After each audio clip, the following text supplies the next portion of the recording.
hunger is like dropping a Hiroshima bomb on the human family once a week. The food system is not designed to ensure that every human being has access to adequate nutrition. And you want the poor people to have access to very little food so that they're hungry and they will go do work that they would otherwise never do, like slaughterhouse work, like mining, disgusting work that you wouldn't do otherwise. How do you get people to do harmful work? You have to make them hungry. That's the model that they're using. It's not designed to make sure that we are kept healthy. It's designed to make money for a few people. Today on Sustainability with Shreya, I'm joined by Dr. Shailesh Rao, systems engineer turned climate healer, who believes that a just plant-based world is not just ideal, it's urgent. He's been called a climate hero by The Guardian, won the Karmaveer Puraskar, and worked on films like Cowspiracy, What the Health, and Cryspiracy. Once helping billions connect to the internet, he's now trying to help us reconnect with the earth, with animals, with ourselves. I've never heard anyone from the climate or sustainability space focus on animal agriculture before fossil fuels, because most of the talk is limited to energy, transportation, plastics for that matter, but we never talk about animal agriculture. Because it's been corrupted by money. I mean, you're sitting on $1 trillion, you want more? I mean, what are you doing with it? 90% of Americans believe that protein is only found in meat. But people don't even think critically, because this has been drummed into your head, drilled into your head. Starting in school, you've been lied to. First lie is protein is only found in meat. Second is calcium is only found in milk. And the third is land has 3 times as much carbon as the atmosphere. 1/3 of the land has been cut off, devoid of trees, just to graze animals. Overall, we have cut half the trees on the planet. There used to be 6 trillion trees, now there are only 3 trillion trees. So do the right thing, shut it down, shut down the killing machine. Doesn't take much to shut down the killing machines. I've been trying to say this for the last 15 years and get the message out to people that you have to go vegan as quickly as possible.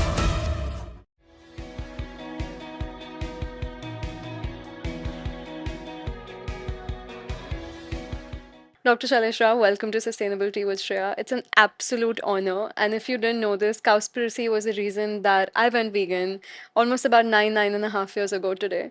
Oh, thank you. But for those listening who may not be familiar with your work, or those listening who may not have watched Cowspiracy, What the Health, or Cryspiracy yet, how would you summarize the work that you've done so far and the impact that you've created? Well, I bring my systems engineering know-how to the environmental field, and I try to understand the data and figure out what is the right way to solve the problem. And I am absolutely convinced, and I've been trying to say this for the last 15 years and get the message out to people that you have to go vegan as quickly as possible. The whole world has to go vegan as quickly as possible, because that's what the signals are telling us. Do not touch the fossil fuel infrastructure until you go vegan. And then you can dial it down. So I break it down into 2 machines, the burning machine and the killing machine. And these are the 2 machines that are heating the planet up. So the killing machine basically is not only killing human beings. 9 million people are dying of hunger every year. 30 million people are dying of avoidable chronic diseases every year. But trillions of animals are dying every year. So this is like, people don't seem to get a sense of the carnage until it's a spot event, like a Hiroshima bomb. Then they pay attention. I say hunger is like dropping a Hiroshima bomb on the human family once a week. Chronic diseases is like dropping 3 Hiroshima bombs every week on the human family. But to accomplish these through 2 Hiroshima bombs, we are dropping 100,000 Hiroshima bombs on the animal kingdom every week. That's like 1 every 6 seconds. That's 1 trillion a year. This is the killing machine. And this killing machine, we can shut it down very, very quickly. There is nothing that does not improve when you shut down the killing machine. And I've been calling for the killing machine to be shut down as quickly as possible, because that's what the data is saying. Not just climate change, but all the other planetary boundary violations, all of them, all 7 of them will go back into the green zone if we shut down the killing machine. But the burning machine is what everybody focuses on. The fossil fuel The industry. fossil fuel industry, the fossil fuel engine. Now, this is a framing that's been done on the systems problem that we are facing today. If you look at the entire system, it's screaming at you to shut down the killing machine. But what they have done is ignore 6 of the 7 planetary boundary violations, focus only on climate change, and then pretend that climate change is happening because of just the burning machine. Yeah. And therefore convince all of us to buy electric cars and solar panels and make a few people wealthy. That's what's been going on. Trying to maintain the system, create new economic growth paradigms out of the disaster that we have caused on the planet. And I'm saying that's not how you solve problems. That's how you make money. That's not how you solve problems. Big difference. There's a big difference, yeah. So when you even climate change, you look at the framing that they've done. The burning machine, yes, it's putting a lot of greenhouse gases into the atmosphere. It's also putting a lot of aerosols into the atmosphere. So if you shut down the burning machine today, if I were to wave a magic wand and shut it down completely and replace it with solar energy, other zero emission sources overnight, the warming on our planet will increase, not decrease, will increase by anywhere from 50% to 90% within 2 to 3 weeks. Oh, that's huge. Is this what you're trying to do? I mean, who is designing this system of how to solve the problem? They didn't consult any engineer.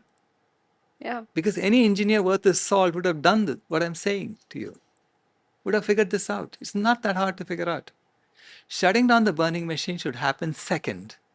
After you shut down the killing machine, after the world goes vegan, if that means feeding every human being on the planet a healthy vegan meal 3 times a day, do it. It's that urgent. Okay, we have to do it.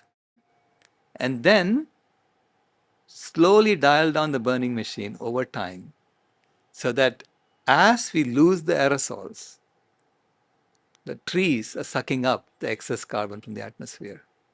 The forests that come back when you shut down the killing machine is compensating for the aerosol being dropped. Okay? So that ecosystem will just end up working together. Yes. We have to do this as if we know what the heck we are doing. You cannot just willy-nilly shut something down. It's a little bit like saying, I want to go from first gear to third gear on the car, but I won't press on the clutch first. I'll just change the gear and then press the clutch. You don't do that. You're going to break the car. And this time you're breaking the entire planet by doing it in the wrong order.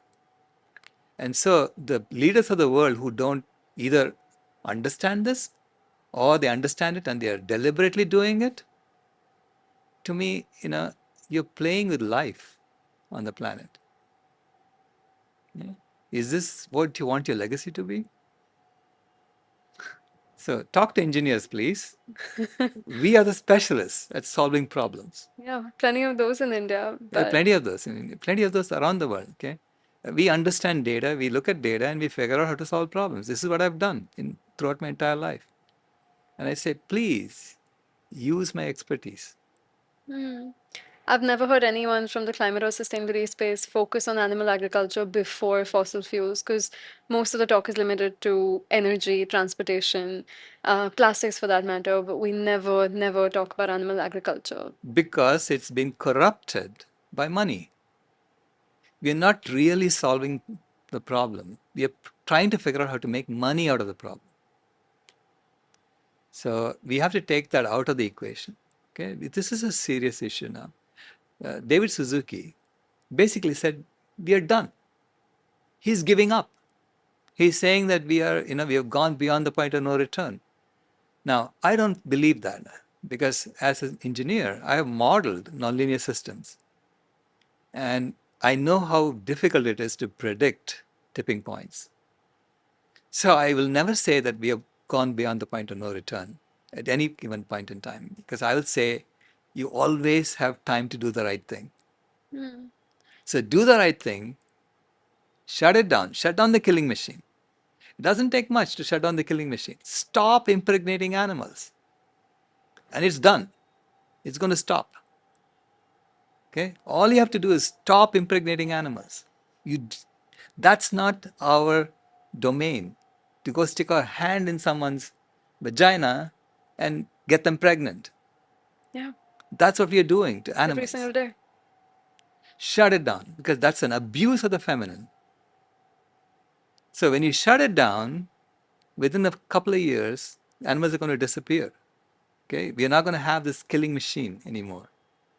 And you will see the forest come back. And then we all have to mobilize to restore the ecosystems of the planet. That's where I would put all my resources in. If I had money today, that's where all my money will go into. Shutting the killing machine. Shutting the killing machine is easy. Okay, it's just stop sticking your hand in there. This is not so hard to You figure make out, it sound so simple, right? but it's It's not such a so hard hard. thing for people to do. Yes, abusing the feminine. Did we not learn this in school? Stop it. You shut down the killing machine, and then basically put your money into restoring planet, restoring the earth.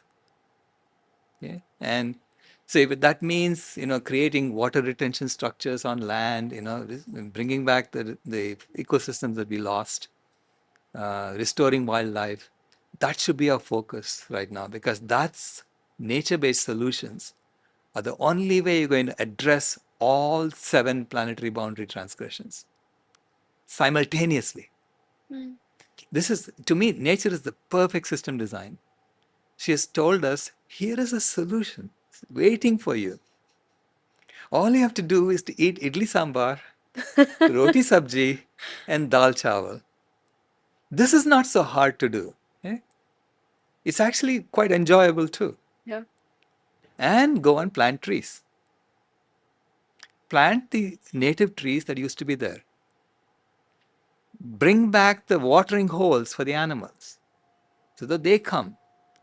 Start seeing animals as if they belong on earth, as they are. We need them. We need them. And we're not here to boss over them. Yeah, so we have to look at it the other way. I say that nature has to be given primacy.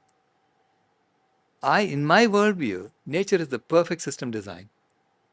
I'm in awe of nature. I'm a systems engineer. Yeah.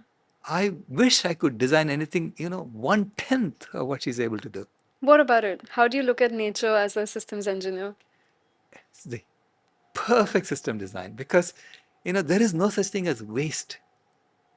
The waste from one becomes the food for another.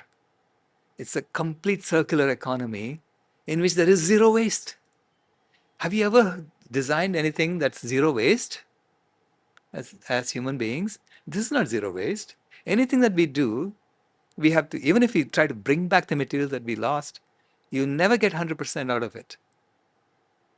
So we know how hard it is to get a 100% circular economy. And that's what she's done. Nature is an amazing system. Amazing system. And I say we are part of nature. So we also belong exactly as we are. And she's been using us to heat the planet She's been using us to heat the planet. for the last 10,000 years. Okay. Because, we are at the inner edge of the habitable zone around the sun. Okay? The habitable zone around the sun has been estimated to be between 0.99 AU and 1.72 AU, where AU is the astronomical unit, which is the distance between the Earth and the sun, which means we are at the very close to the inner edge of the habitable zone. So when you get very close to the inner edge of the habitable zone, you have to increase the complexity of the planet in order to maintain life. And the complexity increase. What is the complexity increase we need? We need basically a thermostat machine. It's like we have to create homeostasis for planet Earth. Because she tried for 3 million years and she was going up and down. She's going into an ice age and coming out of it for a little bit, and then going into an ice age again, coming out of it. So it's like a glaciation and out of glaciation. So she's been going up and down like a yo-yo for the last 3 million years, and she said, I'm sick of it. So she created us as a species and slapped us around, sent us out of Africa, made us walk on ice all over the place, barefoot. Okay. You know how hard it is for our ancestors to have done that? They migrated out of Africa, went to Northern Europe, went to Alaska, went to Australia. They swam oceans to get there. Just to do what?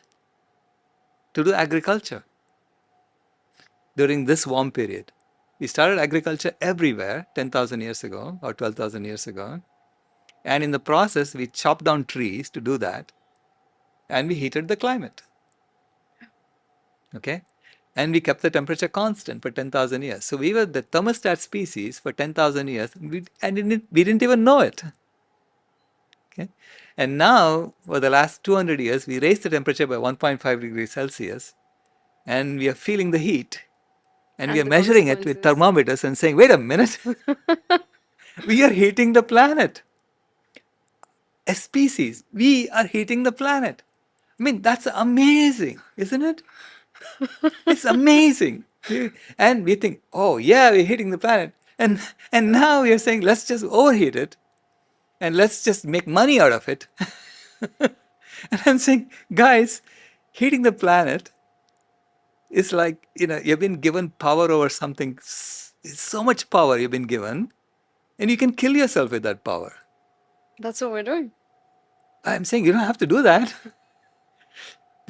Don't think of it as, I can kill myself with this. Think of it as, hey, how can I now serve nature? Become a thermostat species forever, but consciously. Our ancestors did it unconsciously. To do it consciously, you have to restore the forest that they killed. Restore the forest that they killed, and then you can maintain it forever because you've got thermometers now all over the place. You have satellites looking at things. You can measure everything. So you're given all the tools and instruments you need to do your job as the thermostat species of the planet. That's our job, whether we like it or not. You're not here to boss over the animals. They are the bosses. They are saying, do your job. How did we mess up so bad? How did It's we not a get that mess. message so wrong? We got the message wrong, yeah? Because we have been lied to. Starting in school, you've been lied to. 90% of Americans believe that protein is only found in meat. Okay? Now, you ask the question, if protein is only found in meat, how in the heck did that elephant get so big? He's eating just leaves and plants. How did the cow get so big? But people don't even think critically because this has been drilled into your head Yeah. in school. They keep associating protein and meat, protein and meat. And they associate calcium and milk, calcium and milk. And you think that calcium is only found in milk. And between the two, I'd say, those are the two foundational myths that get drilled into us. So I have 4 of them in my book. There are 4 foundational myths Yeah. on planet A Hmm. that form the pillars that prop up civilization on planet A. Okay? These are 4 lies. This is why the entire thing is collapsing, because sustainability is about building everything on the truth. All that is true is sustainable. Would you sum up those 4 lies for us? Yeah. First lie is protein is only found in meat. Okay. Second is calcium is only found in milk. Third is human well-being necessitates endless economic growth. That's a big one. Oof. It's the biggest one that's driving the money system, is driving all these 2 lies also. The first 2 lies are because they want to promote the third lie. And the fourth is fossil fuel use is the leading cause of ecological destruction. It's not. Leading cause of ecological destruction is the killing machine. This is not that hard to figure out. When you're dropping a Hiroshima bomb on the animal kingdom once every 6 seconds, you're killing yourself. It's not that hard to figure out. That's the number one reason for ecological destruction. And honestly, I think coming from the climate space, I have bought into the fourth lie myself because I used to blame the fossil fuel industry. I used to blame, transportation, fashion sector. There's so many other sectors that get blamed. Right. But it's said that even UN reports say that animal agriculture only accounts to about 15 to 16% of Yeah. total greenhouse gas emissions. But you actually claim that it's about 87%. More. Where's the gap? This is amazing. Okay. I watched this lie being created from the beginning, almost from the beginning, because I joined Al Gore's Climate Reality Project in 2006. I was in the second batch that he trained. And during the training, I asked him a simple question because I was doing back of the envelope calculations. Land has 3 times as much carbon as the atmosphere. Okay? Land holds 3 times as much. Carbon as the Okay. atmosphere Okay. in vegetation and soil put together. Okay? Hmm. 1/3 of the land has been cut off, devoid of trees, just to graze animals. Okay? At that time. Now it's 37%. Okay? Overall, we have cut half the trees on the planet. There used to be 6 trillion trees. Now there are only 3 trillion trees. So we created all these bald patches on Earth. It's like you created, Earth used to have a lot of hair. You just took, like my hair, you took the Yeah, middle off, shaved it off. shaved it off, right? So I asked him, hey, if you bring back the trees that we cut on the land that we are currently using for grazing animals, can we not reverse this thing?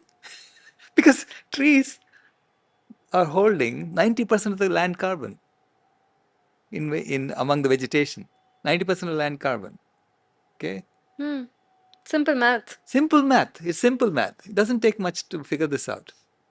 And you're complaining that the atmosphere has 30% more carbon than it used to have. Entire atmosphere has 1/3 the carbon in the land.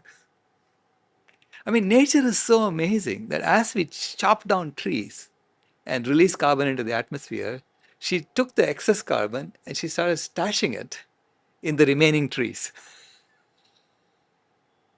She's so amazing, right? So as the CO2 level in the atmosphere went up, right, she's been increasing the CO2 storage in the vegetation to compensate.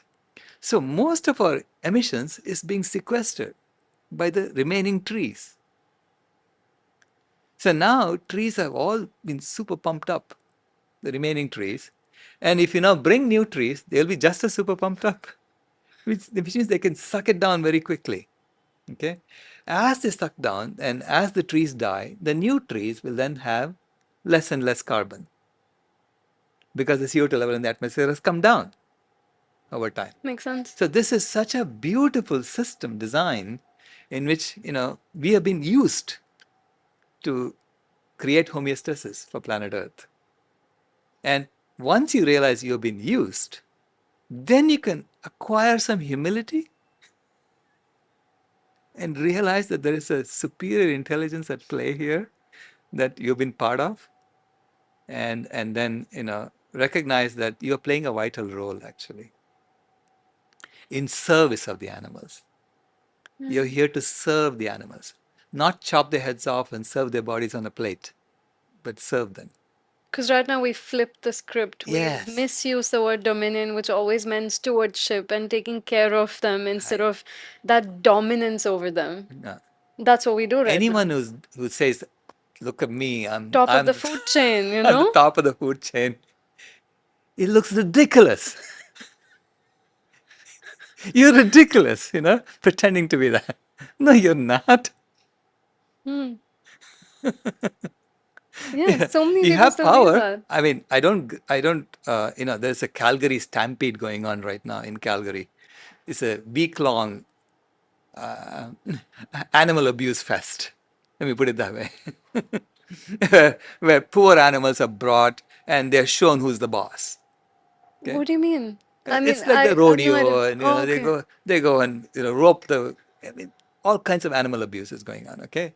And I say, look, you don't have to go keep telling the cows and the pigs and the goats and the sheep, we are more powerful than you. At some point, it gets ridiculous to keep saying that to them. Do you have to keep doing this every year to show them who has more power? We use They know you have more intelligence as a power. metric, right? That we're far more intelligent. That's why we're far more superior. That's why we have dominance over them. And we're the only ones who can think Really? and rationalize. And I don't know, Really? it's. I mean, is what we are doing rational? If you're shutting down the burning machine without touching the killing machine, is that rational? You have no business pretending to be intelligent if that's what you're doing. You don't even understand systems engineering 101 if you do that, okay? So that's what we've been doing for the last 40 years. Do not tell me you're intelligent. You know? You have to have some humility. And with humility, you see you're here to serve the animals. You're not here to boss over them. Yeah? And so that's looking at the entire world upside down from the way we have been taught. This is all taught, folks. You've been taught that you're superior to animals. You're not. That was a lie too. I mean, I have a whole bunch of lies. Okay, I've just picked four of them and said that's the foundational lies. Those are big ones. Yeah. And then I have a blog in which I wrote a whole bunch of others, I said, I think it's called the top 10 delusions or something like that. Mass delusions Yeah. that are driving the We current live, we system. live that story every single day. Right. Dr. Rao, I want you to take us all back to 2005. A Stanford educated systems engineer. You had about 12 patents under your belt. You helped design high speed internet technology that billions of people still use today. So you're a successful tech career, but you left all of that to become a climate healer. What broke inside you that made you switch to climate activism? What broke inside you when you realized that the planet was on fire? And was there a moment that changed the trajectory of your career? There was a moment. It was electrifying, actually. So I had worked on gigabit Ethernet, which is to go from 100 megabit to 1 gigabit, 1000 megabits per second. And as you said, it was already deployed. The first year we did it, it was on 150 million motherboards. So I knew I can say at least that many devices are using it. Um, then I was working on 10 gigabit Ethernet, doing the same thing 10 times faster. And this time, everybody knew what the internet was. And so there was so much money poured into this. And it had become such a political fight. I was getting frustrated because they were not really solving the problem. They were trying to make money out of it. So I was frustrated. I came home one day and I plopped down on the sofa. I was dead tired. And I turned on the TV. And there was Vice President Al Gore talking about global warming. And I was rooted to my seat. And I was watching him and saying to my wife, if half of what he's saying is true, what is everybody doing? Sleepwalking. Everybody should be working on this. And she said, wow, you think it's that important? I said, yeah, I think so. She said, then why don't you look into it? So I did. And 3 months later, I said, we have to close down our company and focus on this full time. Wow. Because it's actually a lot worse than what he's saying. He's only focusing on the fever. There is a lot of fever is always a symptom. There is a disease underneath it, and it's almost our entire way of life. She said, okay, that's what you want to do. Let's close the company down. So we got everybody jobs, all our employees. And then I wrote to Mr. Gore and I said, how can I help you? And I got trained by him in the second batch that he trained. So I went to Nashville and then I got trained. It's a 2-day training over a weekend. And during the training, I asked him that question about about the land. I was just making back of the envelope calculations. And when I asked him that question, What do you ask him exactly? so I said, Mr. Gore, if we just bring back the forest and the land we're using to graze animals, can we not reverse climate change? And he turned to Roy Neal, his chief of staff, and he said, how did this guy get in here? Right? And I realized, I mean, he didn't answer me. So it was as if, he wanted people to tell his story, not to think afresh. I'm also a climate reality leader. You are, Yeah. okay. There's not a single slide So on animal agriculture. no, Not a single one, okay? not till date. Not today. I gathered 72 signatures from my colleagues and wrote a letter to him in 2009, asking him, pleading with him, begging him to talk about animal agriculture. Because by that time, it had been identified to be responsible for 18% of greenhouse gas emissions, okay, in 2006. It's still at that number Well, even now. it went down. Okay, so I'll tell Yeah. you how that happened. It was 18% at that point. Now I knew that if you just bring back the trees on the land that we are using for grazing animals, you can reverse it. Okay, I knew that. So how the heck is just responsible for 18% when you can reverse it if you just stop it? Okay, so that was rolling through my mind. But I wrote to him, I got all my colleagues to sign the letter, and he replied back to us, and he told us it was a fairly innocuous reply, and he basically said, "I'm looking into it, and I hear you, and you will see some changes coming down," something like that.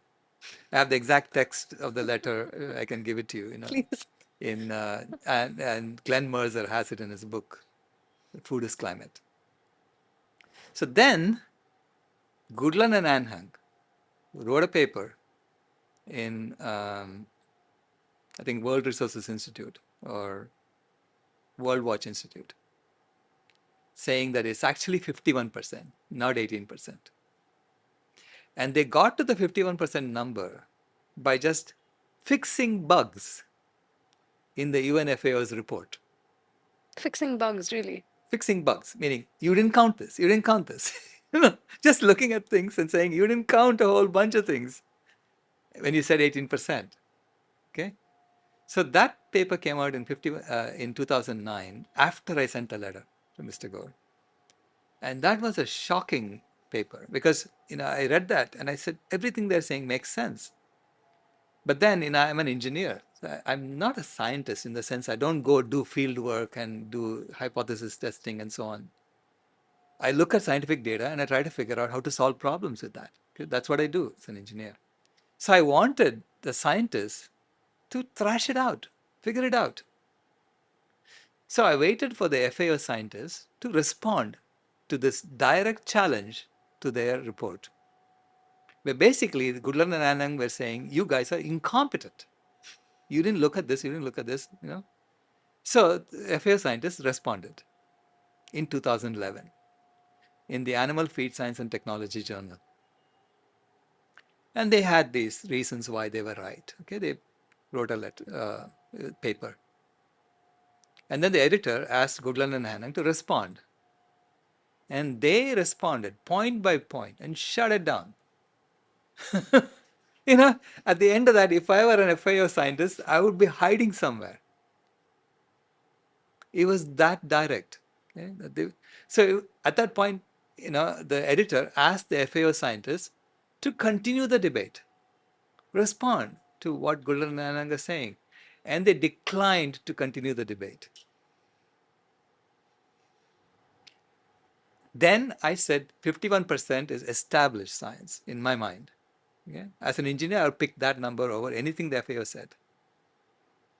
Because if we cannot continue the debate, you've been lying. Yeah. Right?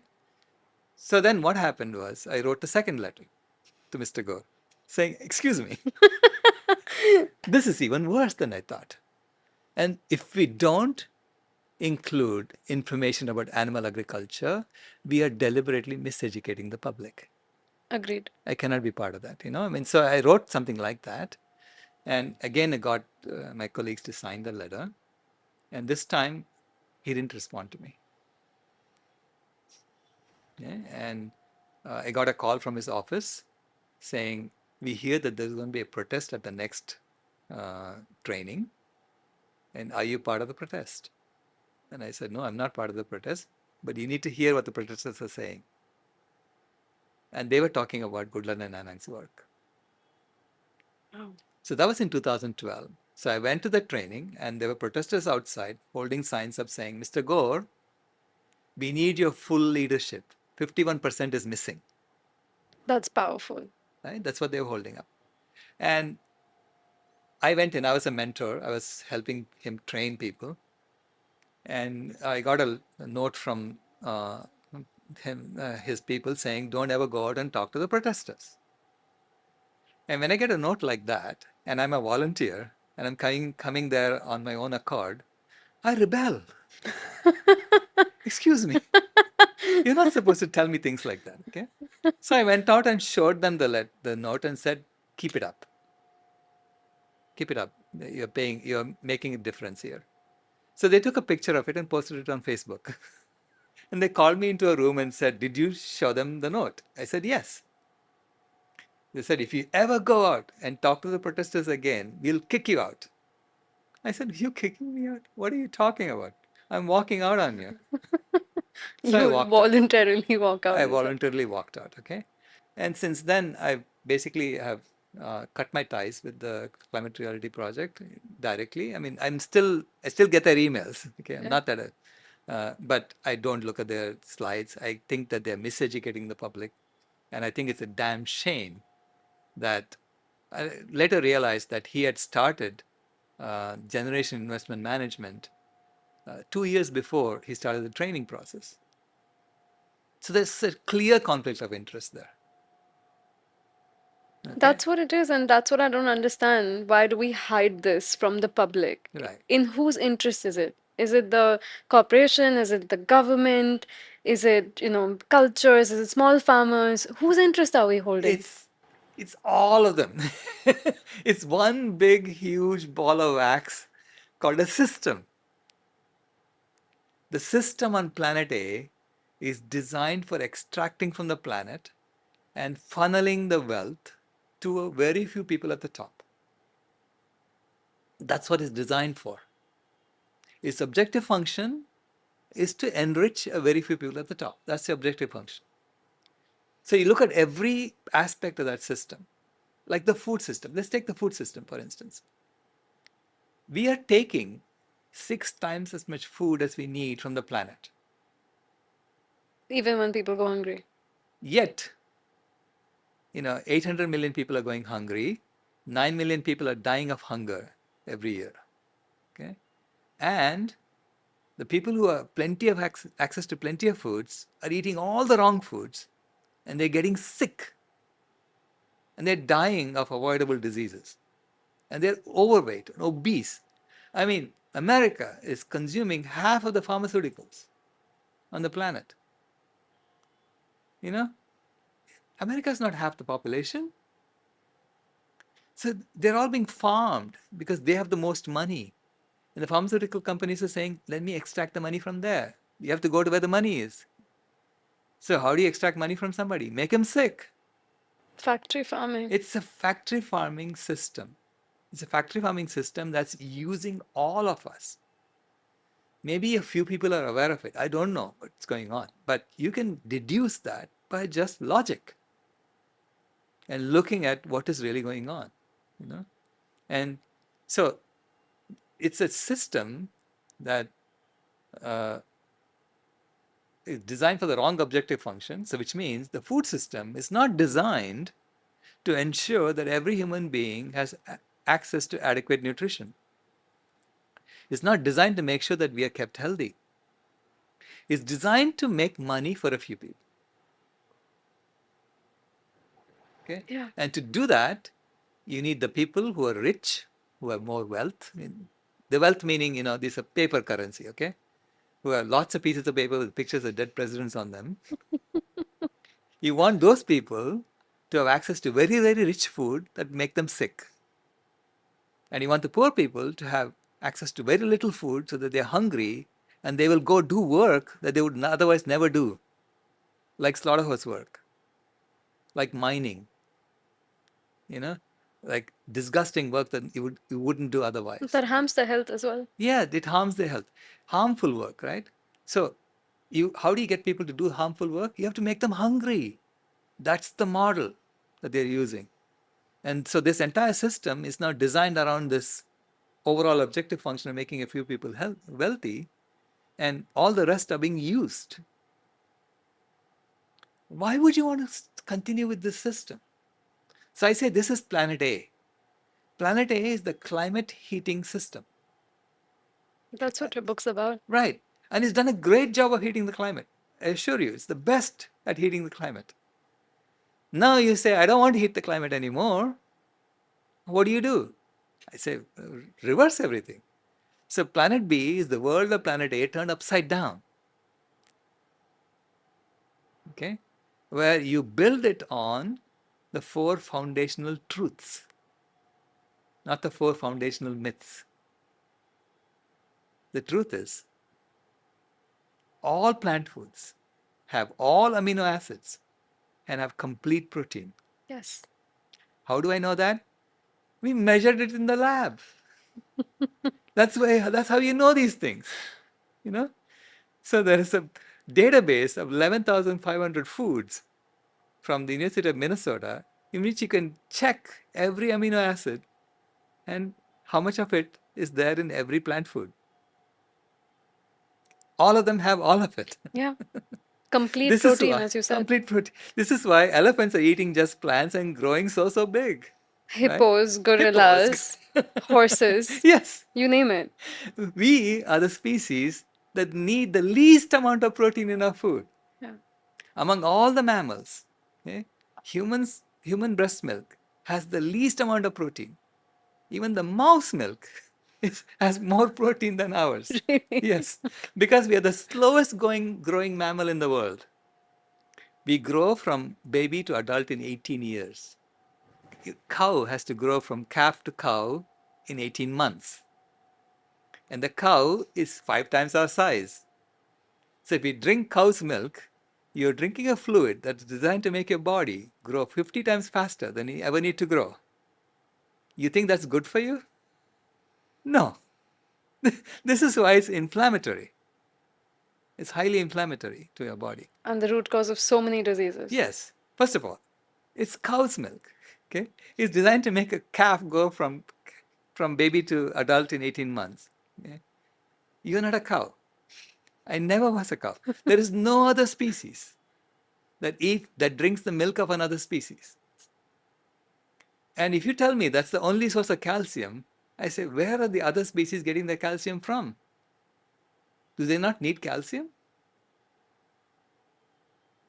That's such an outright lie.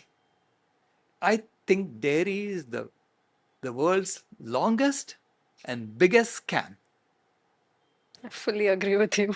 perpetrated on the human beings, And we bought into it. I said, if you fool me once, shame on you, right?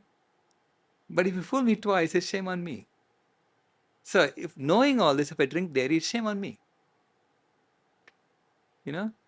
So, and once I figured it out, okay, I was saying, it's like, how dare I think I was intelligent when I fell for that? Yeah.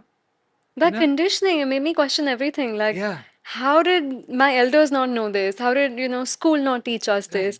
Why is the government lying to us? Why have we been sold this lie for so long? It's Why do I planet think it's A. necessary? It's planet A. It's all about making money for a few people.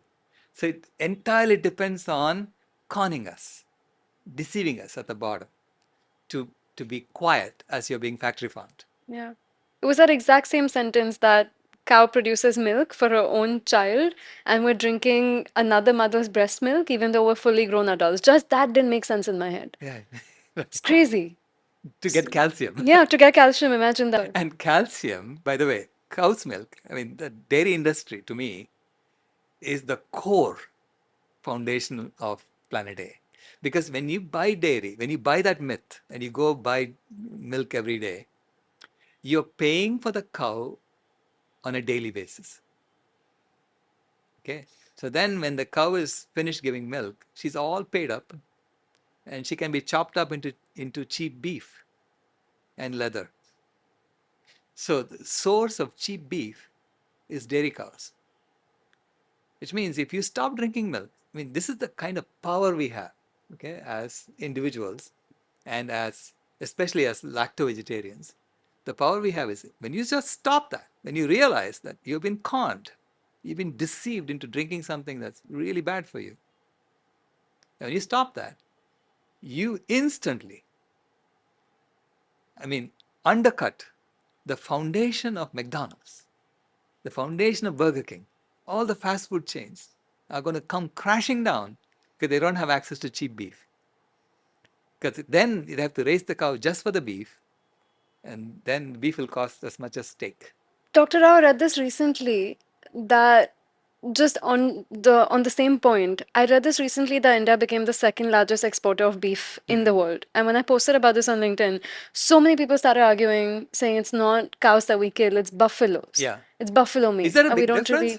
we don't really kill cows in our country, even though I know that it's a lie. And as you said, it's a system, right? It's almost a processing unit that once the cow has stopped producing milk, they'll send her to the slaughterhouse, they'll sell the meat, and they'll use skin for leather. So people call it byproduct, but all of these are co-products. They exist, It's a with system. each other. It's a system. Yeah. I mean, So there's toppling even a one block down. diagram with all the Yeah.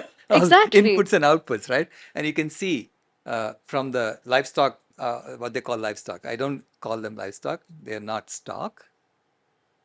They're animals. So I say farmed animals. From the farmed animals block, you have, almost 6 billion tons of food going in, right? And there is 0.14 billion tons of food coming out. And there is, and if you look at the poultry and the farmed animals together, I mean, all farmed animals together, so it's like 6 billion tons going in, 0.26 billion tons coming out, and that goes into a food processing block, and then a whole bunch gets wasted there. And what comes out, if you look at what really comes to a plate, it's 0.19 billion tons of food, so-called food. And that food includes dairy, eggs, meat, all put together and measured in terms of dry weight. So you take all the water out and weigh the rest. So 0.19 billion tons per year. So that's 190 million tons per year. Okay. That's what you're getting out of the animals in terms of food. But you're also getting, if you look at the other block, there's an arrow that goes down and it goes into this other manufacturing block. I mean, IPCC is amazing. All the data is there. Okay. They put the data there and then say, don't look at it. Don't make any sense of it. And I'm an engineer. I look at these things and I make sense of it. That's what I do. Right. So I look at that and say, there is another 0.14 billion tons going into the other block. That's the blood, the bones, the skin, all the rest is going in there, is being turned into gelatin, into Whey glue, protein. into all kinds of things like that, and leather and coats, and I mean, we have the entire industry, all of it is built on the backs of animals, Literally. right? This is why that is so sacred. You shouldn't touch it, because if you touch it, the entire thing collapses. And this is why they are so anti-vegan. That makes sense. Yeah. And what happens if the entire animal agriculture industry collapses? Where do we go from there? Well, there's plenty of plant-based alternatives now. We know how to do these things, but then there'll be new players, not the old ones. The old ones are saying, "This is how we know how to do this," and they say, "Sorry, you have old knowledge. You're gonna have to go, folks, because on Planet B, it's going to be all plant-based." So I say, Planet B is already being built. The foundation of Planet B are the vegans. Okay, so it's based on the 4 foundational truths. I told you the first one about protein. Second is, if you eat enough calories, you will get enough calcium. So stop worrying about calcium. Okay. Third is, human well-being necessitates a sense of purpose. And if you don't have a sense of purpose, when the planet is burning around you, I don't know when you're going to get it. We have a sense of purpose now. We have to fix this. We have to put out the fire on the planet and we have to rebuild. We have to bring back the ecosystems that we cut, bring back the trees that we cut, Go apologize to the animals, whatever you need to do, okay? And make peace. Create a peaceful world. That's the purpose. Right? So we have to have a sense of purpose. And Not number economic four, growth. huh? Not economic growth, but a sense of purpose. Yes. I mean, when do you stop the growth? Even countries that are consuming at 4 to 5 times the rate at which the earth can support us are still growing. And they're still saying, I want to grow, I want to grow. It's like a cancer cell, right? And I'm saying, come on, we cannot have a system like that. The system is not designed for our well being, it's designed to just send wealth to a few people who, by the way, are probably, sick. I mean, you're sitting on $1 trillion, you want more? I mean, what are you doing with it? Right? So it's like a game, no? It's a game we are playing with pieces of paper with pictures of Gandhi on it or dead presidents on it. Yeah. And so, and the fourth foundational truth is animal agriculture is the leading cause of ecological destruction. Let's get that through our heads first. Address it first. Get rid of it. Get rid of the killing machine. And then let's start dialing down the burning machine slowly and replace it. See, when you get rid of the killing machine and you build Planet B, you will discover that you don't have such big energy needs anymore. That's true. There's a Transportation, tremendous amount storage. of waste in the current system. Tremendous amount of waste. Like I told you about food, 6 billion tons, 7 billion tons coming in. If you look at everything, 7 billion tons coming in, and we are eating 1.5 billion tons. Okay. And so mostly from plants. 85% is already from plants. Yeah. Are we losing that 6 billion to 1.5 billion in the process? Like, Yes, basically, 85% of it coming straight from plants, 1.28 billion tons, and 0.14 billion tons, 0.19 billion tons is coming from animals. For that, we are giving them 5 times as yeah, much food as we eat. because a chicken would eat 9 calories to give you one.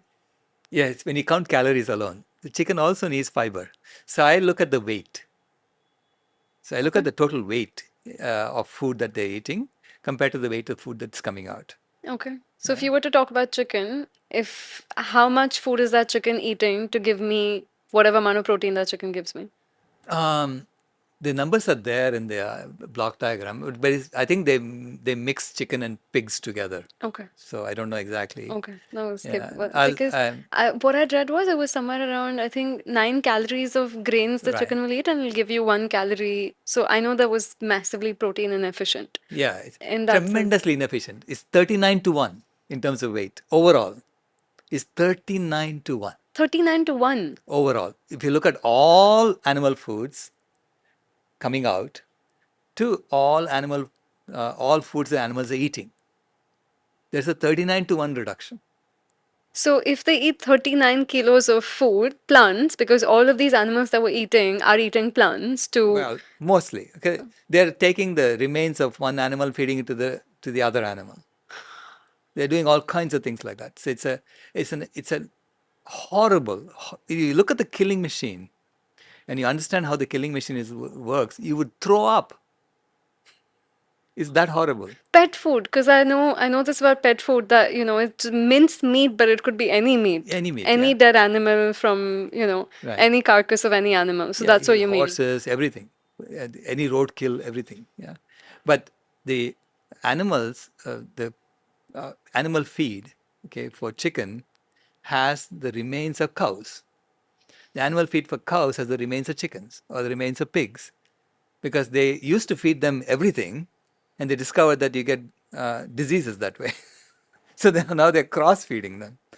It's a disgusting industry. Okay, if I had my druthers, I would shut it down today. It's wild. Yeah. And that's what we consume, and then we wonder why we get sick. Yeah.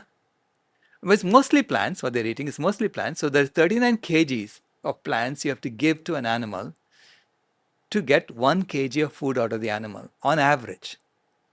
That's crazy. Just the math doesn't add up, even for me, who's very bad at math, but that math does not add up. It's a huge waste, right? So I say there's a huge waste in the food system. You know that by looking at it. And it's not even accomplishing what its goal should be, which is to feed us, keep us healthy, and feed us the necessary food. So it's not even doing that. Okay, even though there's a huge waste. So when you start doing things with sense, making it so the objective function of the food system is to feed people. And we're literally failing at that. Right. Yeah.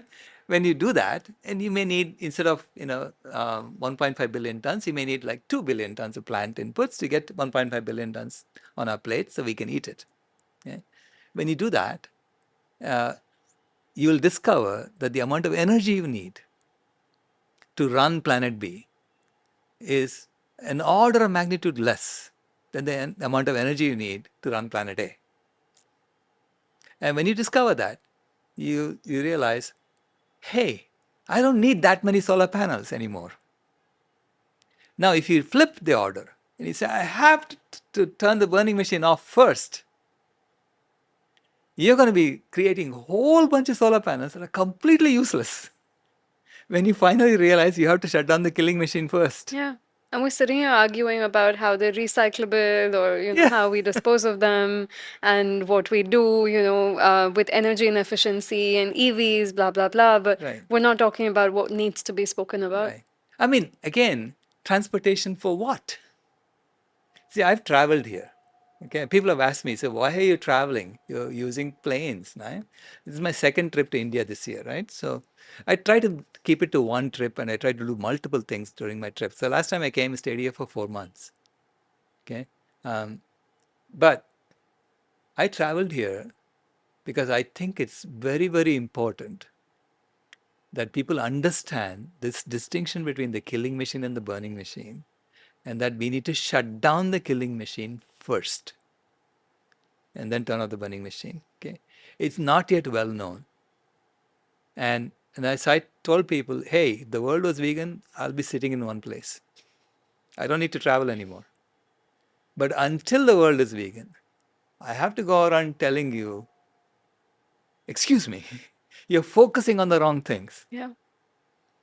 But paint that picture for me. One flight that people take, because I get shamed for this quite a lot in the climate space as well.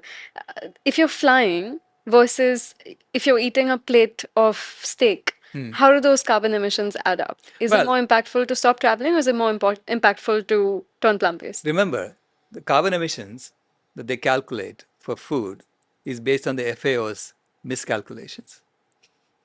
Okay? The FAO, I didn't complete the story there. After losing badly in the debate to Goodland and Anhang and declining to continue the debate, the FAO scientists had the temerity to go and double down on their mistakes, form a public partnership with the International Meat Secretariat, the International Dairy Federation, the International Poultry Council, or whatever they call it, and the International Egg Commission, a public partnership called the Livestock Environmental Assessment Performance Partnership.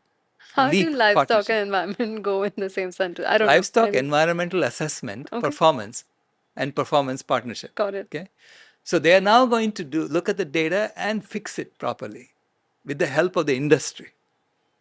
And they lowered it from 18% to 14.5%. And this is what everybody is quoting. And I'm telling them, guys, you're quoting industry palaver. It's junk. I wouldn't be caught dead with that number around me. Because it tells people that I'm ignorant when I quote that number. That I don't even understand that it's industry. It's like saying, hey, Tobacco Institute said cigarette smoking is good for you. Is this science? I mean, are you a scientist when you quote this number? So all of our carbon emissions calculations are based on that junk. So everything about food has to be reassessed completely, differently.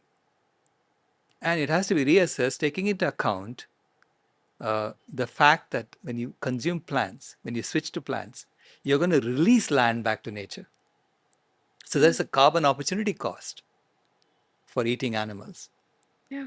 Okay. But we blame AI. You'll blame a ChatGPT question, and you're gonna blame us traveling anywhere before considering what's on your plate. Yeah, and I also said, pointed out to you that When you burn fossil fuels, you're also sending sulfur dioxide into the atmosphere and you're cooling the planet too. So not that it's a good thing, okay? Which means it's masking the warming that is there. It's waiting to hit us on the head if you're stupid enough to shut it down without turning off the killing machine. So, and that to me is just monumental mistake to make. You're playing with all life on Earth when you do that. So, I mean, we are engineers, right? So as an engineer, I solve problems. I look at data and I try to solve problems.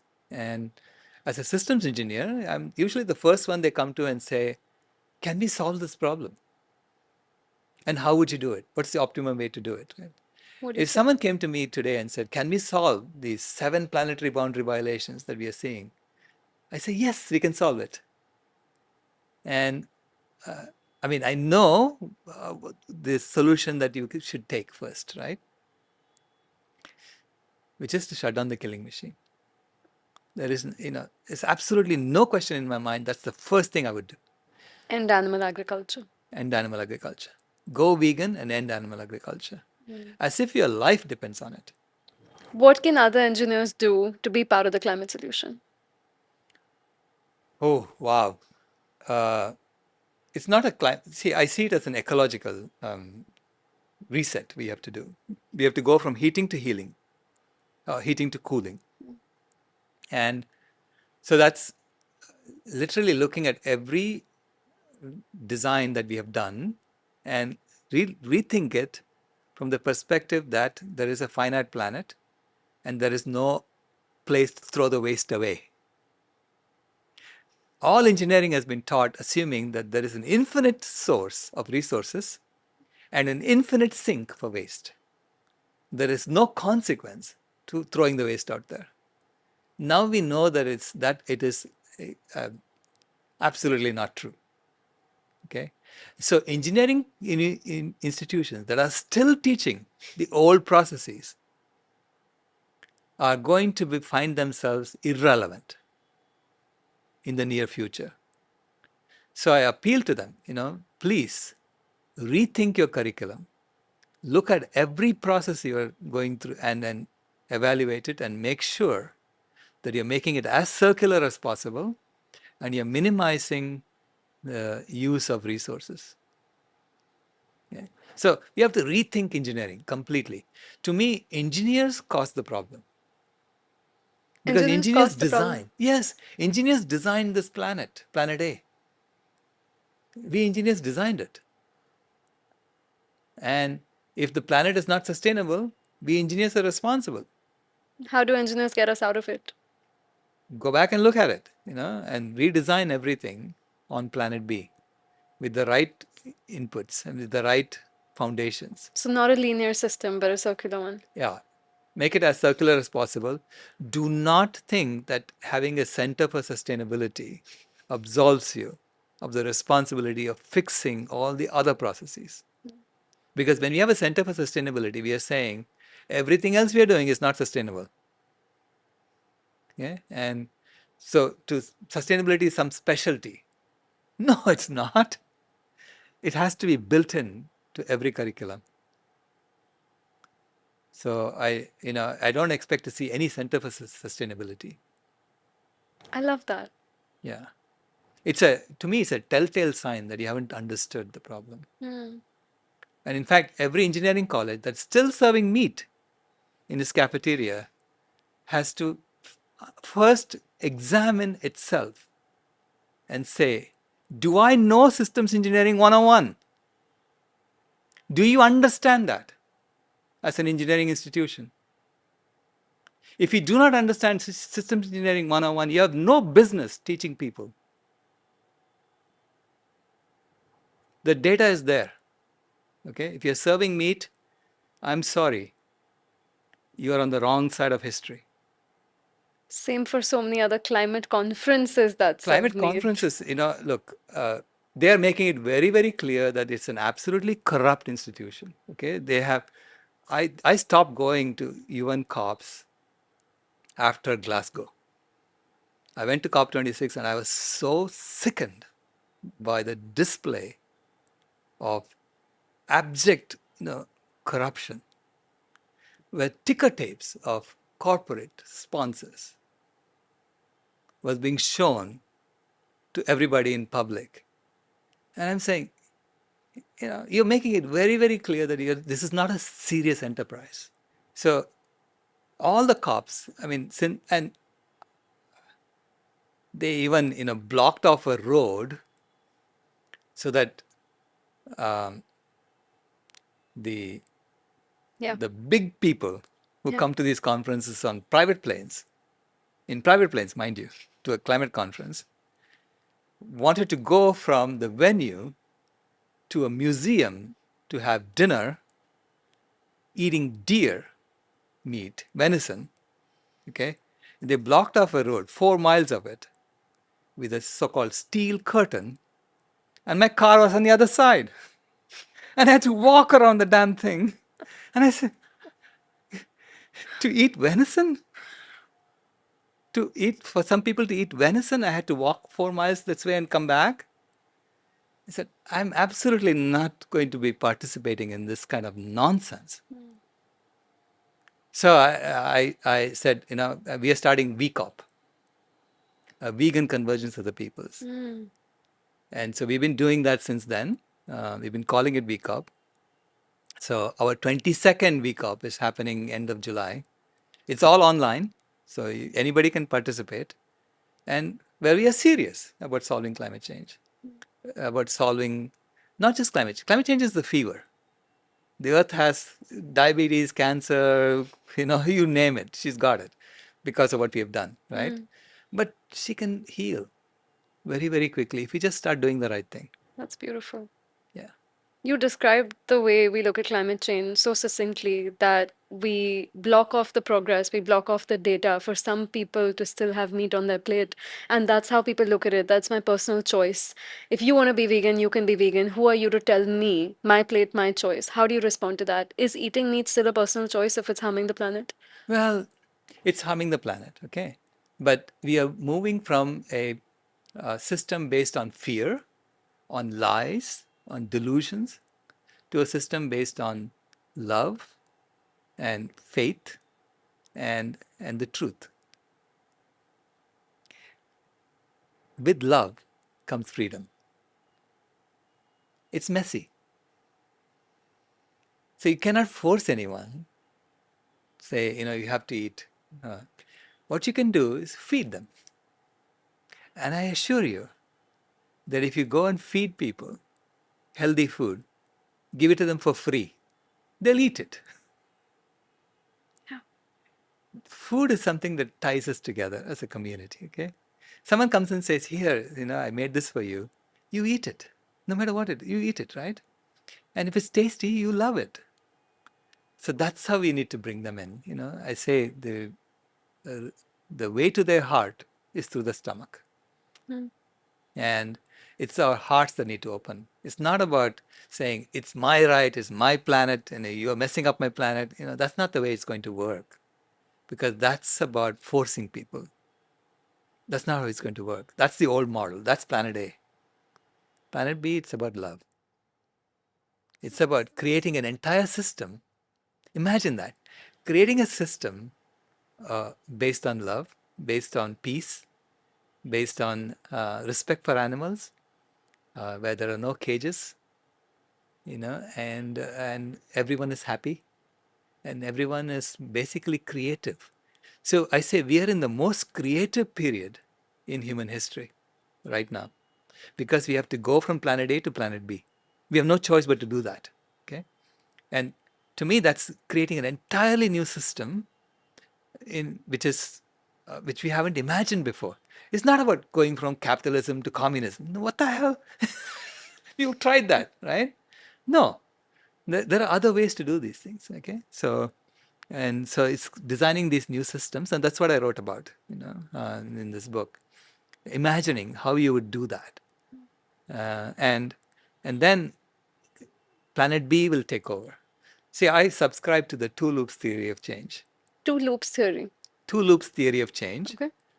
It was pioneered by Margaret Wheatley and Deborah Fries at the Barkana Institute.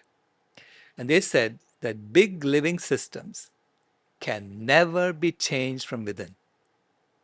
You can only abandon them and start over. Okay? So do not try to fix planet A. I'm not fixing planet A. I'm not interested in that anymore. And but I'm interested in taking resources from planet A and using it to build planet B. Okay, so Please let me migrate with you to yes, planet B. I would love for you to come over. Basically, you're already there. Okay, everyone who's working on this piece, climate change, about healing the planet, you're already in planet B. Planet B is already here. We are already here. There are, according to Statista, there are 280 million of us on the planet. Okay, but I think Statista has overestimated the Indian population of vegans. So I believe it's around 200 million at least. We are there. So there are 200 million conscious vegans on the planet today, and we are the core foundation of Planet B. So I want vegans to understand that you are part of something new. You're building something new. You're not trying to take over the old. You're Yeah, not interested in the old. Do not invest a single paisa on planet A because you're going to have stranded assets if that's you do true. that because it's only going down. There is no future in planet A. Mm. It's only going down. Take the assets from planet A and use it to build planet B. Bring it to planet B. Why is Aviram Rosen, this amazing man, and Sadhana Sadhana Forest. Forest, why does he have to beg for money? Why isn't he being flooded with money so that there will be? He wants a 50 Sadhana Forests in 50 countries. Give it to him. What are you holding on to your assets for? On planet A? You want to grow it on planet A? Yeah. Because it's going to crash. Okay, it's there is no future there. It's only going to produce more and more waste, and at some point it's going to just stop. It cannot continue any further. So this is why we need to take assets from planet A and use it to build planet B. Focus on, so the return on your investment will be a greener planet. That's the return you should be looking for, Yeah, not more money coming back to you. that's so true. For anyone who's already working in the climate space, for anyone who wants to see and create a new world, what's the most strategic way, what's the most effective way of putting that message across to other people who maybe do not believe in climate change, who do not think that animal agriculture is the leading cause of where we are today? Because we activists, we're tired of screaming, we're tired of fighting, Yeah. we're looking at softer ways, we're looking at kinder ways. Then sometimes when we can't hold that in, we scream and shout. But Yeah. what is the most effective way of bringing people into the movement? Well, it is, telling the whole story. First of all, climate change, when you focus just on climate change, you're focusing on the fourth loudest alarm that the planet is screaming at. Is issuing these 7 alarms, right? It's only the fourth loudest alarm. It's not even the loudest alarm. The loudest is what's happening to animals. Wild animals are dying in front of our eyes. There are, everything is going down. Insect population is going down. Wild animal population is going down. No one can argue that. No one, you just look out the window, you see very few crows there, very few birds there, that used to be. So that's number one. Number two is the chemical pollution on the planet. Is the what, sorry? Chemical pollution, novel entities they call it. It's the number two. Number three is nitrogen and phosphorus. Number four is climate change. Number five is land use. Number six is water use. And number seven is ocean acidification. These are the 7 alarms going off on the planet.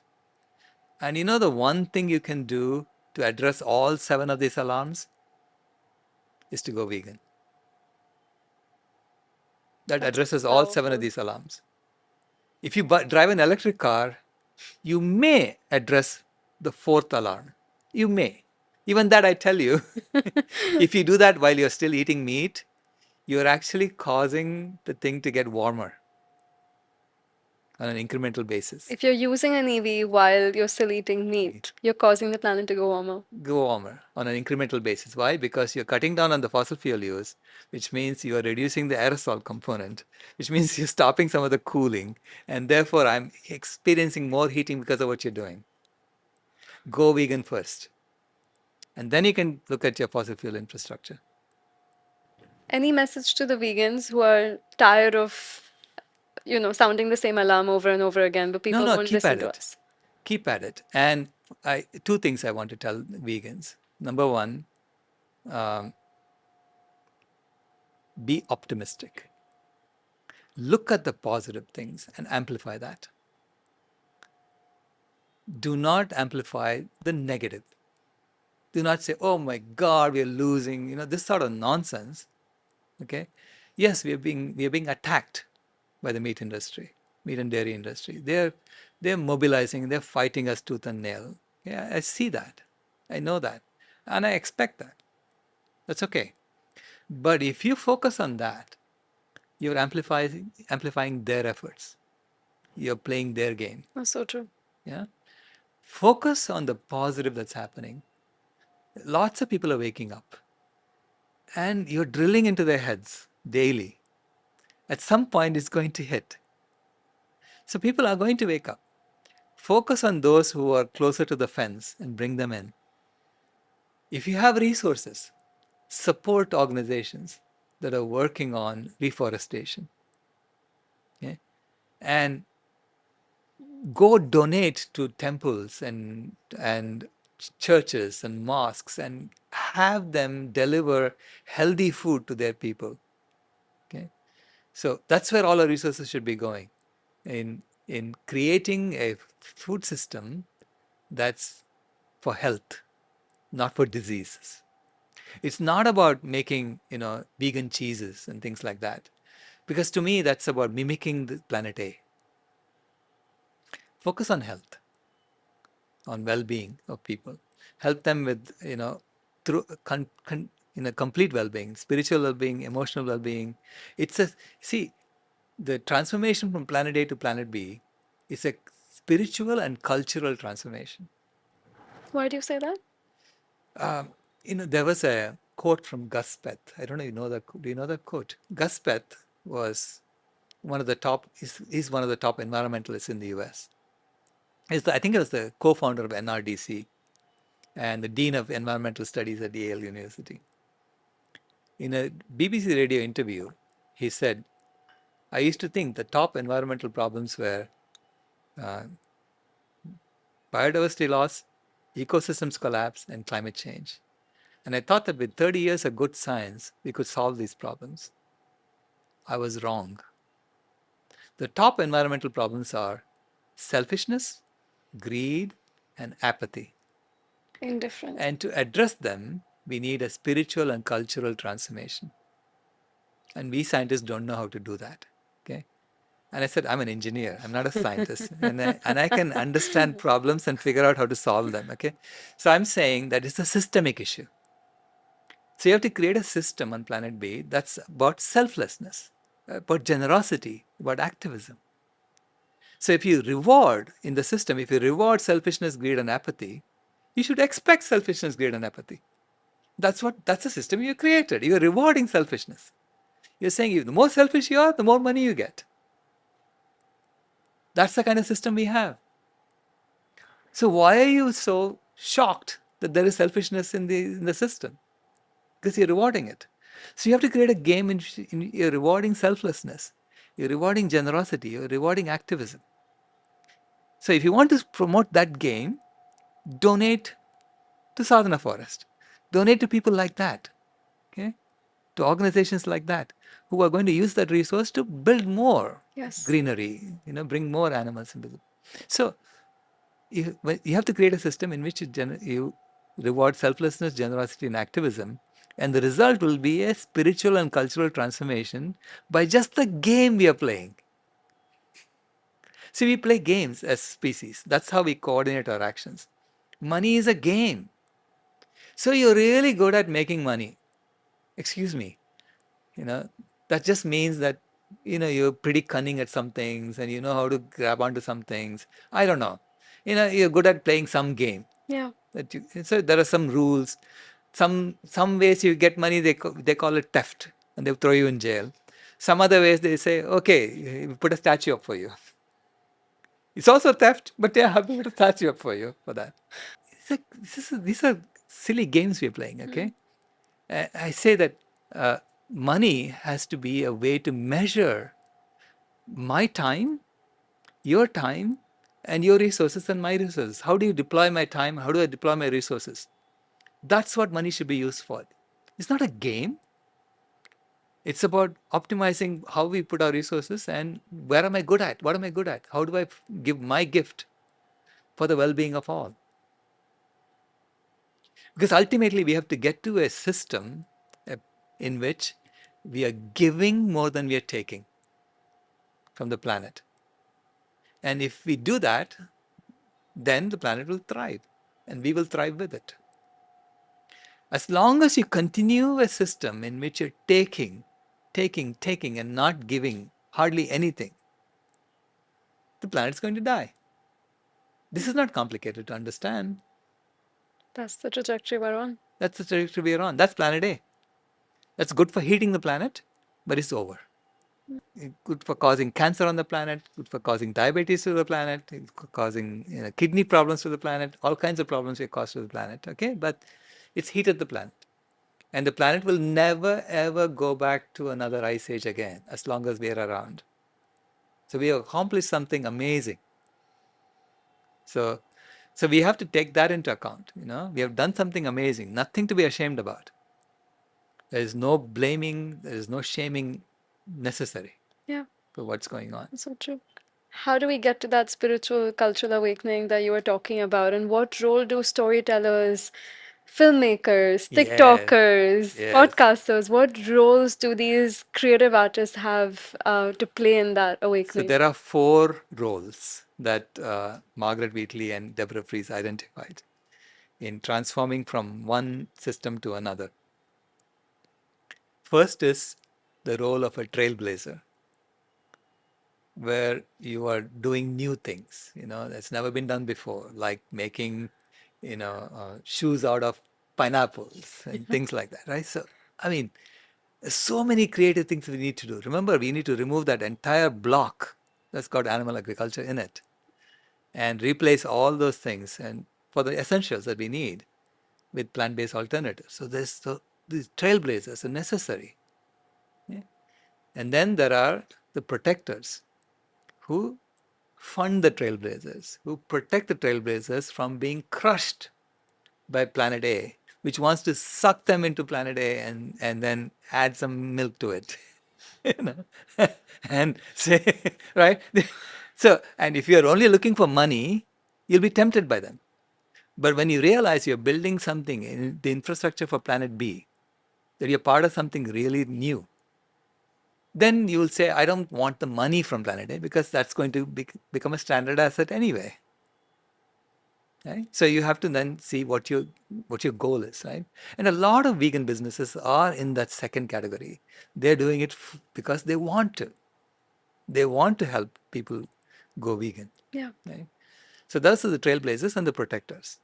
The third role is the role you're playing, illuminators, the storytellers, the artists who tell everybody, "Hello, you still in Planet A? What are you doing?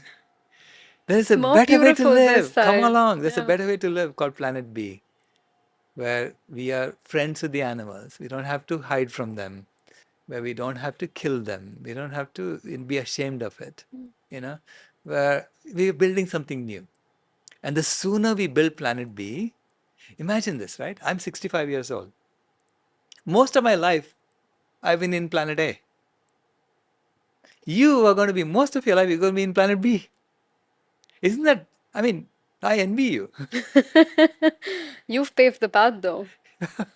We do a bit, okay? We have to do a bit. But I'm saying that when you look at it from that perspective, you realize, I want to be there. I don't want to stick around in Planet A.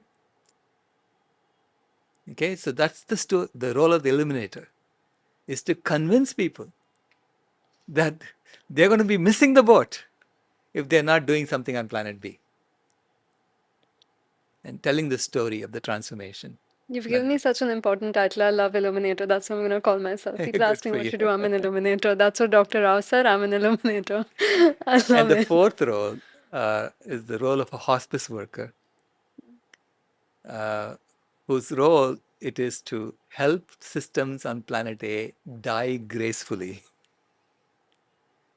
and help people transition from their role to something on planet B. Show them, hey, there are trailblazers on planet A, B that need help. Go help them over there, you know. And so helping farmers who are farming animals to transition to plant farmers and so on. There is so much work to be done. Okay, Yeah. there's so much cleanup to be done. There are piles and piles of trash that we have to figure out what to do with. Yeah, the entire ocean has to be cleaned up. There is tremendous amount of work that we are not doing right now because we are all thinking our job is to extract from the planet and enrich a few people at the top. Yes. And that's not your job.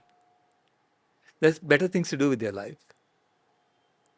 So it's that storytelling and these four roles. And I say that at different times I play different roles. Yeah. So I sometimes I'm an illuminator. I tell stories. Sometimes I'm a trailblazer. I'm trying to do new things. Um, so every one of us can play any one of those four roles. But sometimes you're also a grandfather, and what does that grandfather want to leave behind for his granddaughter? What's the world you imagine for her? The gift she gave me is that I've begun to see every child as my grandchild. Everyone as my children. So that's the biggest gift she gave me. Yeah. She's been the light of my life. Because when she was born, I was very depressed. I thought there is nothing I can do as a human being, that we are all going to hell in a handbasket. There is nothing I can do. I'm just watching the toilet bowl, right? Swirling around in the toilet bowl. And we are the only species that doesn't belong on Earth. That's what I thought. Every other species just belongs and the planet thrives. And we just belong and the planet dies. Okay, the way we are acting. So I thought nature made a mistake with human beings. And when she was just a month old and I went to see her for the first time, she looked up at me and she smiled. And it was such a knowing smile. And, I was so dazzled by that smile. I felt like she was telling me, what do you mean I don't belong? I belong exactly as I am, and you haven't understood me. And I had this chill go up and down my spine, and it's as if I was seeing perfection. So I realized that we belong on Earth exactly as we are. We are part of the same perfection that I saw in nature. And that as part of that perfection, we are going to transform. So I use the word transform and not change because Tracy Martin had said, change is inevitable. It's going to happen, whether you like it or not. Change is inevitable, while transformation is intentional. I love that. Transformation means I am going to take that action. I am going to make planet B happen. And so my granddaughter has given me a deadline. I call it actually a lifeline, that we have to get it done by the end of next year. By the end of next year. That's the pinky promise you made. That's the pinky promise I made. And basically, that pinky promise came about because as an engineer, I look at leading indicators of when a certain task has to be accomplished. And the leading indicator for in the environment is loss of biodiversity. Now, between 10,000 years ago and 1970, we had wiped out 60% of all the wild animals on the planet. 1970. 1970 is when the World Wildlife Fund started taking stock. So they've been doing surveys on about 5,000 species um, land species, air species, water species. It's a combination of species. They call it representative species. And they've been surveying it. And between 1970 and 2010, we wiped out an additional 52% of the remaining. When that report came out, it came out in 2014, I extrapolated it, assuming that we were killing them proportional to the size of our economy. And I found that that was going to hit 100% by 2026. And I was shocked when I made that calculation. I thought, if this is true, why isn't everybody focusing on this? Then I thought maybe my model is wrong because I'm just extrapolating based on, I'm the opposite of you. I'm a math guy. So, We need those. We yeah, need some of those. yeah, you need me too. So I thought maybe my model's wrong, because it's a very simple model. I was using the economy as a proxy for biodiversity loss. So thought I would wait for the next report to come out. And their report comes out every 2 years. The next report came out in 2016. And it said that between 1970 and 2012, 58% of all wild animals disappeared, of the remaining. From 52, it went to 58 in 2 years. That's 3% per year. And if I just do a linear extrapolation, it gets to 100% by 2026. Jesus. So I realized that I was right. I mean, my model was not that bad. Okay. And that evening, when I had read the report, that evening I had to put my granddaughter to bed. And normally read her a story and then she goes to sleep. She asks me a question sometimes. So this time after I read her a story, I read her actually Ruby Roth's book. That's Why We Don't Eat Animals. So at the end of the story, she put her head on my shoulder and she said, Grandpa, who were the first human beings? Now, I have promised her that I'll never ever lie to her. I'll always tell her the truth because I realized I had been lied to as a child in my textbooks, for heaven's sake, So that's why I made that promise to her. And so she knew that. So I was trying to explain to her how evolution works. So I said, imagine that you're standing on the street and you're holding a mother by your hand and you ask your mother to bring her mother to stand by her side and so on. So you create a long line of mothers on this side of the street. And on the other side of the street, you ask a chimpanzee to do the same thing with her mother and her grandmother and so on.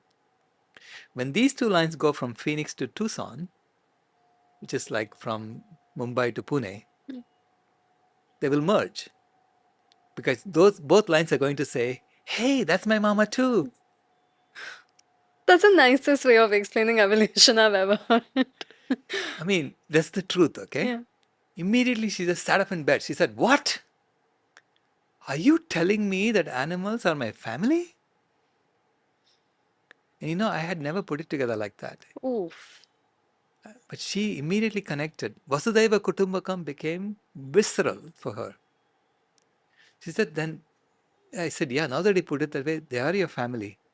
She said, then why are people eating my family? My God, bless her heart. Grandpa, make them stop. She started wailing, bawling. Make them stop. They're eating my family. She started naming names of people she knows who are eating her family. And I realized I had created a world full of monsters around my granddaughter. Right? And she was seeing monsters around her.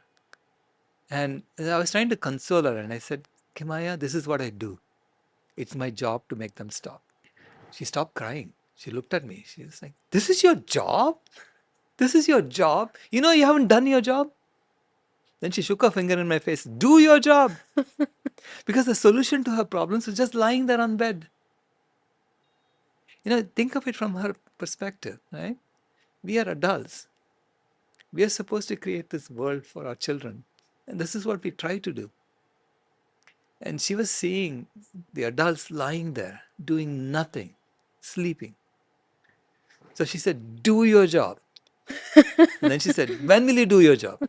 And I blurted out, I better do it by 2026, otherwise we are in big trouble. She said, will you promise me that?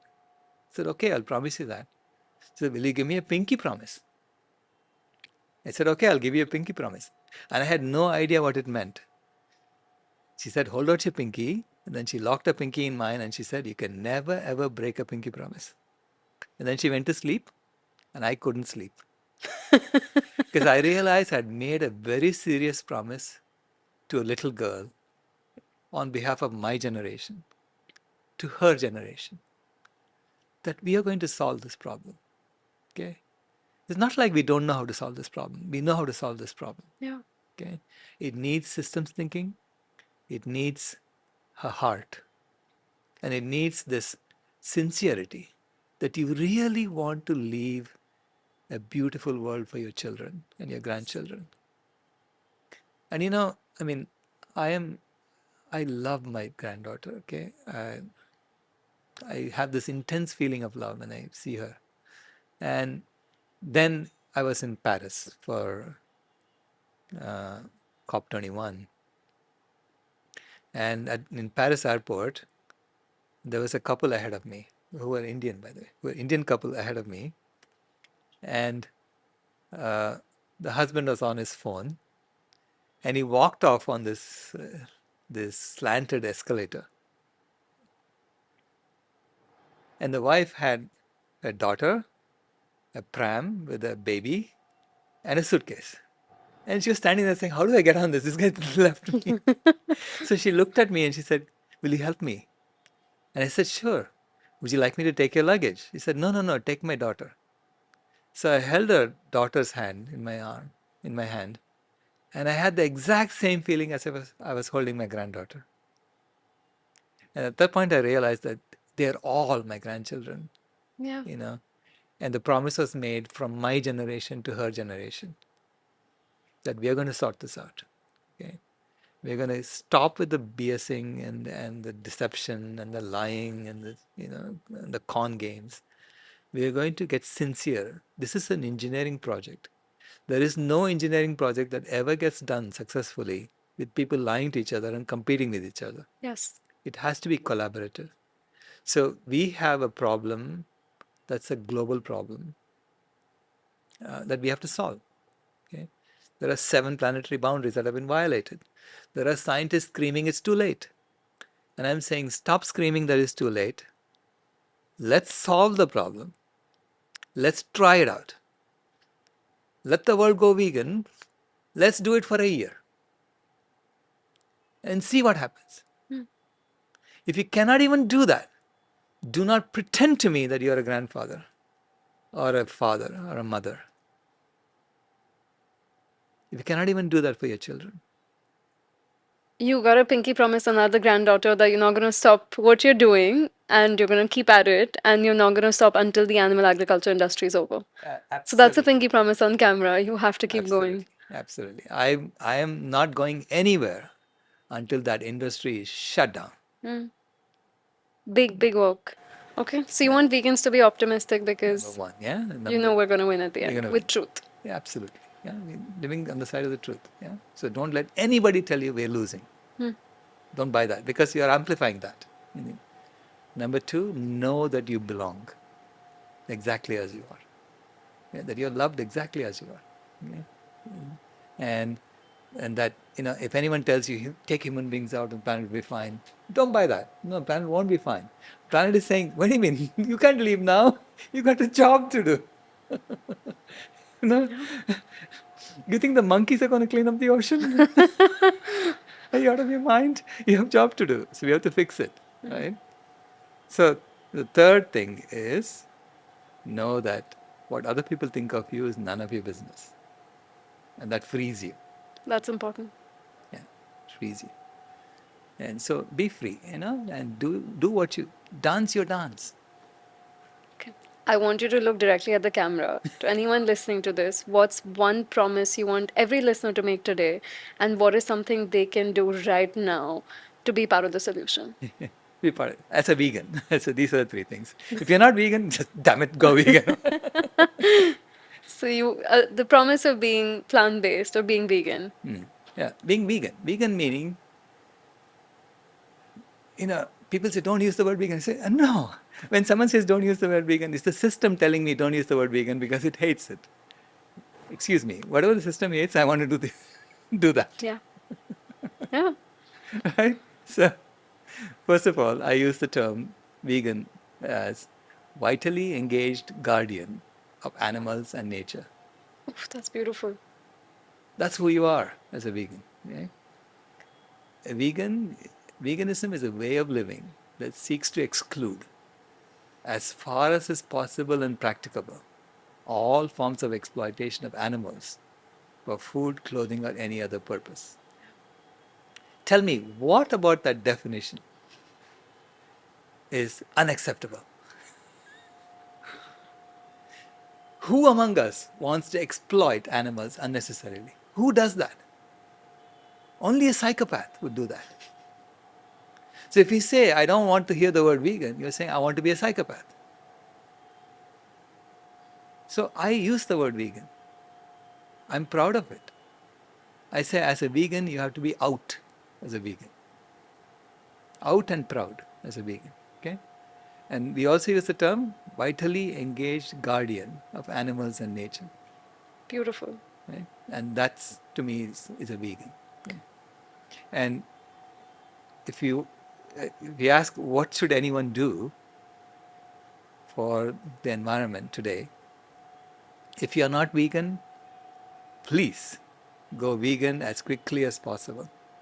And there are plenty of resources available to you to help you go vegan.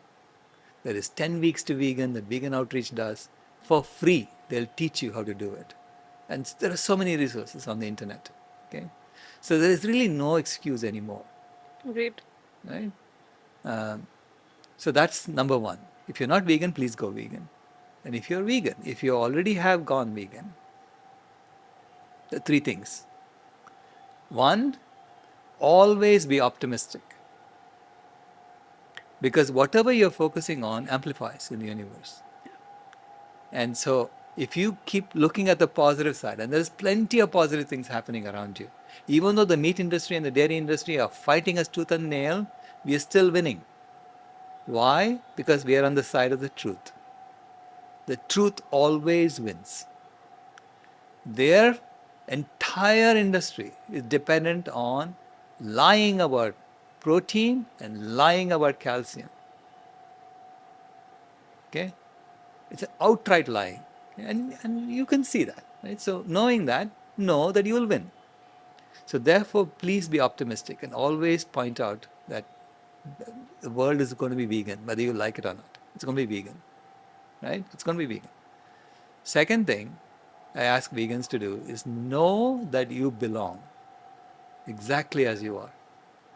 Know that human beings belong exactly as we are. So I do not accept I do not accept the notion that if you take human beings out, the planet will be fine. Not anymore. No, the planet will not be fine. There is plenty of ocean that needs to be cleaned up. There's plenty of landfills that need to be cleaned up. The monkeys are not going to do it. Chimpanzees are not going to do it. Humans have to do it. Okay? And we have to bring the temperature down and maintain it forever. That's our job. So we have a role to play. This started 50,000 years ago when our ancestors migrated out of Africa and went to every part of the world. That's when they started this project. So they started 50,000 years ago, and we have just 2 more years before you have to sort this out. So it's like running a marathon, and you're gone, 26.192 miles, and you're only 14 feet from the finish line. But you have to make a U-turn to get to the finish line, to get to planet B. And people are saying, if you just go straight, there's a McDonald's. And there's a clown standing outside saying, come, come, come. And if you go in there, he's going to kill you, your children, and your grandchildren. Who the heck in his right mind will go in there? You have to make that U-turn, okay? To fulfill and complete the work that our ancestors started 50,000 years ago. That they've been working on. We've been working on it for 50,000 years. And my God, we have been successful. We have actually heated the planet. Right? We kept it out of Ice Age. So amazing work we have done. So we belong exactly as we are. So know that you belong. Number two. And number three is know that what other people think of you is none of your business. They can say what they want about us vegans. It's their problem. It's not ours. Okay? You do your thing, dance your dance, eat your plants, plant your trees, and the planet will be fine. And we are going to win. Yes. And you made a pinky promise, so Yeah. we have to. Pinky promises are sacred. You know that. We all know that, right? That's so beautiful. Dr. Ram, my last question to you is, what does sustainability mean to you? Sustainability is being in alignment with the truth. All that is, all that we know as good is sustainable. All that we know as evil is not sustainable. To me, it's a highly spiritual transformation, sustainability. It's spiritual and cultural. You know, it's the traditions that we have carried around until now are part of the climate heating traditions. It's calling for a transformation to a climate healing traditions. And it's our job in our generation to create these traditions for the future. Yeah. Yeah. I love that so much. Dr. Rao, thank you so much for this conversation. There's very few conversations that have made me cry. I promise you that, and this was one of them. Thank you. As I said, you've made a pinky promise to your granddaughter. You've made a pinky promise to granddaughters all around the world to keep fighting for a moral world, to keep fighting Yeah. for an ethical world, for all the animals out there, for all us humans on this planet who need this to thrive, and for that planet B that you're building. I hope you keep going, and I hope you keep winning. Thank Thank you. you. Thank you. Thank By you the so way, much. this book is upside down. Oh, I was supposed to keep it. Now we can flip it. No, it's this way. At the end of the conversation. It's this way because Yeah, that's how it starts. there is a quote from Glenn Mercer on the back of the book saying, "The world is not such a terrible place as long as you look at it wrong." So that's upside down, and you have to read the book this way because you are now in planet B. You're flipping the script, You're literally. flipping the script on planet A. It's incredible. I'm so grateful for this conversation, and it was such an honor to have this chat with you. I've learned so much, and I'm no longer going to say that animal agriculture is responsible for only 14 to 16% of greenhouse gas emissions. It's It's 87%. at least 87. At least It's a lower bound. 87%. Okay? It's a lower bound. Yeah. So we're going to stick to science, and You I'm going stick to to get science. better at math. Yeah. But I'm glad in 2005 when you made that switch. I'm so glad that got you to climate activism because the world wouldn't be the same without what you do. Oh, thank you. Thank you.